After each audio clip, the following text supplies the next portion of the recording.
రాష్ట్రానికి పెద్ద పండుగ ముందే వచ్చింది. ఇచ్చిన మాట ప్రకారం పెన్షన్ పెంచి 1వ తేదీననే ఇంటివద్దే పంపిణీ చేస్తున్నామని ఎమ్మెల్యే ఆదినారాయణ రెడ్డి అన్నారు. నేడు కొండాపురం మండలం దత్తాపురం గ్రామంలో పెన్షన్ పంపిణీ కార్యక్రమంలో పాల్గొన్న ఆయన మాట్లాడుతూ కూటమి ప్రభుత్వం అధికారంలోకి వచ్చాక పేదింటి పెద్ద కొడుకు ముఖ్యమంత్రి చంద్రన్న ఇచ్చిన మాట ప్రకారం పెంచిన పెన్షన్ 7,000 రూపాయలు ఒకేసారి ఇవ్వటంతో రాష్ట్ర వ్యాప్తంగా పండుగ వాతావరణం నెలకొంది అని అన్నారు. రాష్ట్ర వ్యాప్తంగా ఒకే రోజు 65,18,496 మంది పెన్షన్ లబ్ధిదారులకు 4,408 కోట్లు పంపిణీ చేసిన ఘనత తమ ఎన్డీఏ ప్రభుత్వానిది అని తెలిపారు. నాడు తమ రాజకీయం లబ్ధి కోసం 33 మంది వృద్ధులని గత ప్రభుత్వం చంపేసింది అని గ్రామ సచివాలయ ఉద్యోగులని ఉపయోగించుకోమని చెప్పినా కుదరదని నాటి ముఖ్యమంత్రి అన్నారని, అందుకే ఆ పట్టుదలతోనే నేడు ఒకే రోజు సచివాలయ సిబ్బందితో పెన్షన్ల పంపిణీ చేసి చూపిస్తున్నామని ఎమ్మెల్యే ఆదినారాయణ రెడ్డి అన్నారు.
ఇది 15,000 రూపాయలు పెన్షన్.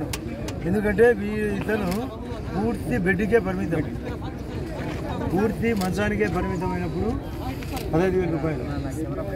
బాగానే ఇంట్లో టాయిలెట్ కింద పోగలవమ్మా అని మెల్లగా పోగలవు.